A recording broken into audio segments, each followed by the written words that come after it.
ગઈકાલે તારીખ 11 માર્ચ 2026ના રોજ માન્ય કલેક્ટર સાહેબ સુરેન્દ્રનગરના માર્ગદર્શન હેઠળ અમારી જિલ્લા પુરવઠા અધિકારી સુરેન્દ્રનગર અને ટીમ સાથે અમો જ્યારે વઢવાણ લખતર રોડ પર ફેરણી દરમિયાન હતા તે સમયે સાંજના સમયે યોગીરાજ પેટ્રોલિયમ નજીક આકસ્મિક તપાસણી કરતા જમર ગામ પાસે અશોક લેલેન્ડ વાહન જેનો નંબર છે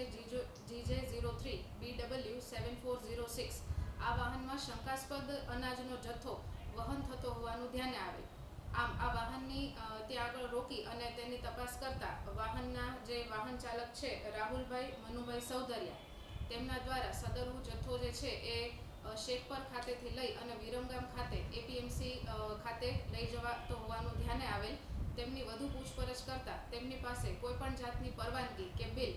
ધ્યાને આવેલ નહીં તથા તેમની વધુ પૂછપરછ કરતા તેઓ દ્વારા કોઈપણ પ્રકારનો સંતોષકારક જવાબ જે છે એ અમોને આપેલ નથી. આથી અનઅધિકૃત રીતે હેરફેર થતો હોવાનું માની અને તમામ 46 કટ્ટા ચોખા કે જેના કુલ વજન છે 2311.550 કિલોગ્રામ જેની કિંમત થાય છે 62,411.85 તથા આમાં વપરાતું જે વાહન છે વપરાયેલ વાહન જેની કિંમત છે ₹4 લાખ એમ મળી કુલ 4,62,411.85 નો મુદ્દામાલ જે છે એ આવશ્યક ચીજ વસ્તુ અધિનિયમ અંતર્ગત સીઝ કરી અને આગળની ધોરણસરની કાર્યવાહી